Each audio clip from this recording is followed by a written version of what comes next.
近日，美国、澳大利亚、英国国防部网站纷纷发文宣称，三国所组成的奥库斯联盟通过了最新的人工智能试验。关键技术共享是奥库斯合作的第二支柱。压住人工智能合作背后到底有何居心？全球都在发展无人作战装备和技术，各自水平如何？面对美英澳搅局亚太，中国又如何应对？来看看报道。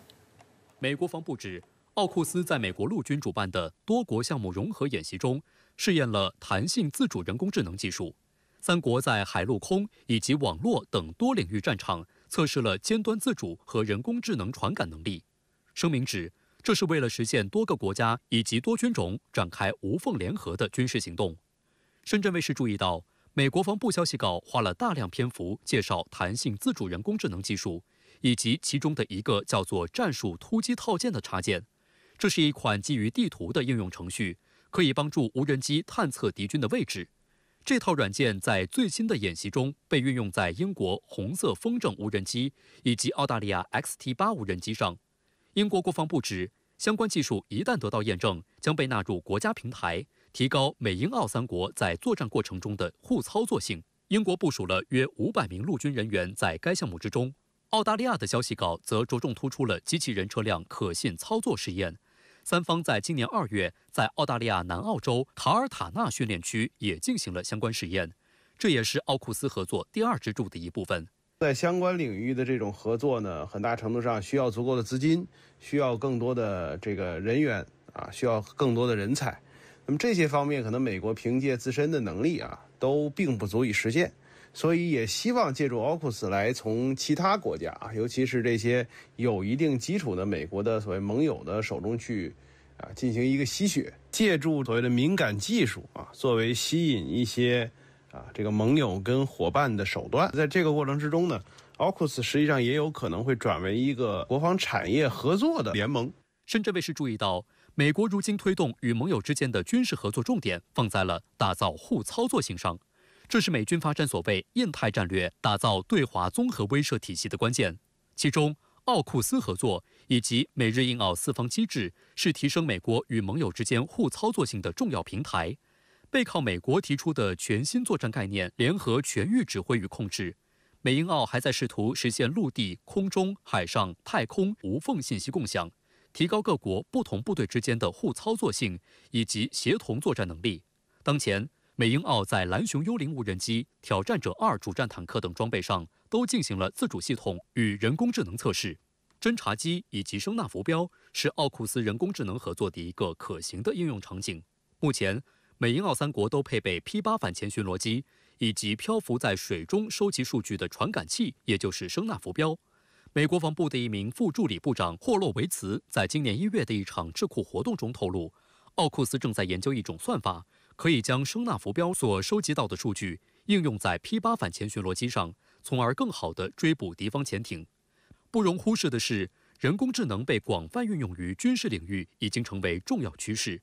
有了人工智能技术的加持，可实现战场态势智能感知、海量数据智能分析、多元信息智能处理，形成战场透明优势。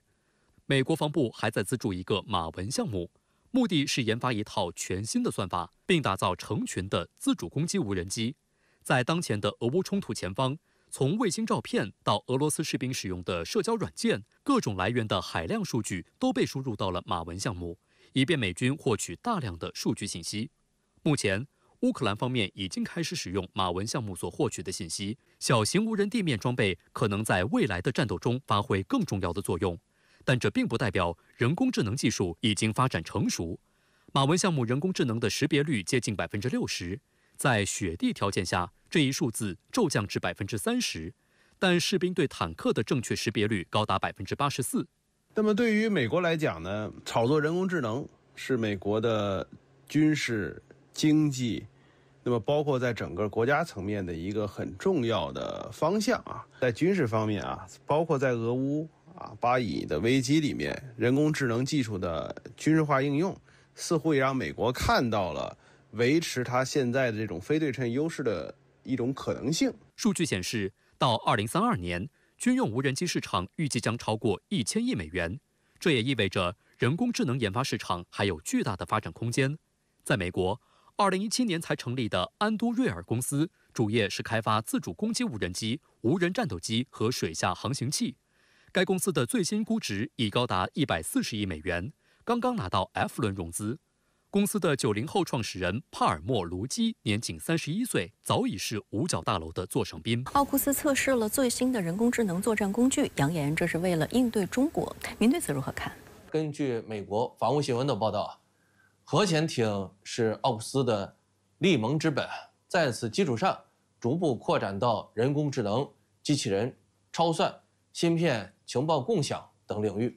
可以看出，奥库斯是想在尖端技术领域占据领先地位，达成对所谓战略竞争对手的技术优势嘛，并以技术优势取得军事优势。而技术军事领域的深度合作，又会促使奥库斯在政治层面的合作不断深化。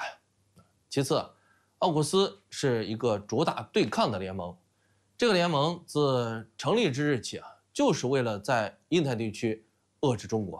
为此，美英不惜违背签署的不扩散核武器条约，向澳大利亚这个无核国家出售核潜艇以及武器级核材料。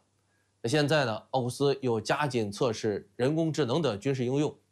并且毫无掩饰地宣称是应对中国在印太地区日益咄咄逼人的行为。可见，奥库斯就是在逆潮流而动，重启新冷战，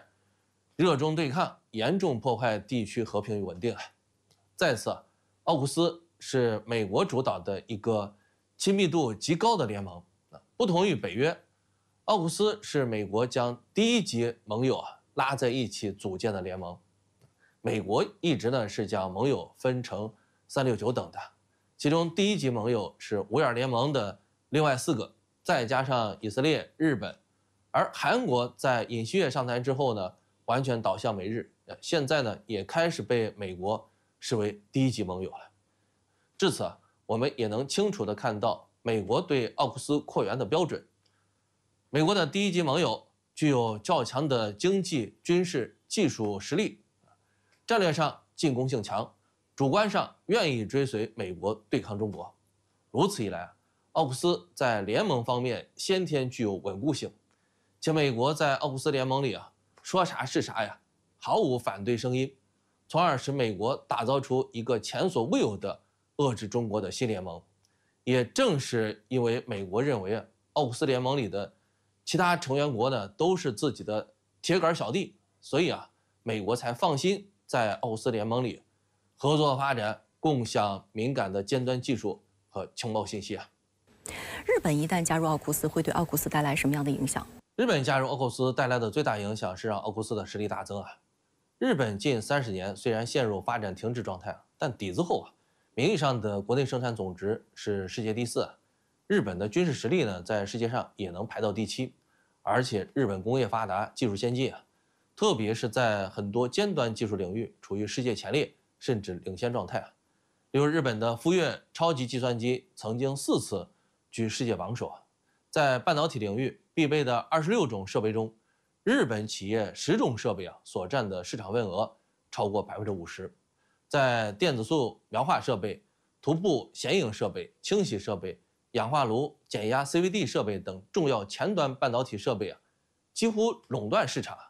在后端半导体设备日本的画片机和成型器也是世界第1。此外，日本还是3款重要后端检测设备的霸主。在战略层面，日本列岛以及西南方向的诸多离岛对亚洲大陆有天然的封锁作用，而且日本本土和离岛有众多设施完善的军事基地。在美国之前的亚太战略中，日本是基石即便现在美国将亚太战略扩展为所谓的印太战略，但日本的地位仍然是无可替代的。美军在西太的军力部署仍是以日本为核心。此外，美日同盟已经有半个多世纪的历史，美国对日本有稳固的掌控力，所以呢，日本加入奥库斯使奥库斯的实力大增。同时，这也是美国对日本的认可还会促使美日同盟进一步加强。不过日本在奥库斯的地位呢，明显不如英国和澳大利亚。美国人是信奉非我族类，其心必异这一信条的。美国、英国、澳大利亚呢，在语言、思维、主流族群方面呢同源，很容易达成互相信任。但是日本不一样，尽管美国对日本很器重，但这不代表美国对日本没有戒心。语言、思维、族群的巨大差别，太平洋战争的历史教训，以及战后日本多次表现出来的试图摆脱美国控制的思维和实际行为等等，都让美国对日本怀着既利用又提防的心思啊。同样，日本对美国所表现出来的顺从，何尝不是一种实力不济、暂时无法摆脱美国控制而采取的蛰伏啊？所以呢，日本一旦加入奥库斯，让奥库斯实力大增，固然不假，但就奥库斯的稳固性而言，日本加入之后的奥库斯呢，其实是不如最初只有美英澳的奥库斯。尤其是如果日本今后在奥库斯里发现自己享受不到英国和澳大利亚的待遇日本内心的不满情绪呢是会不断增加的。毕竟像日本这样一个与美英澳不同的国家，加入奥库斯完全是利益驱动。用我们的一句古语来说就是以势交者，势轻则绝；以利交者，利穷则散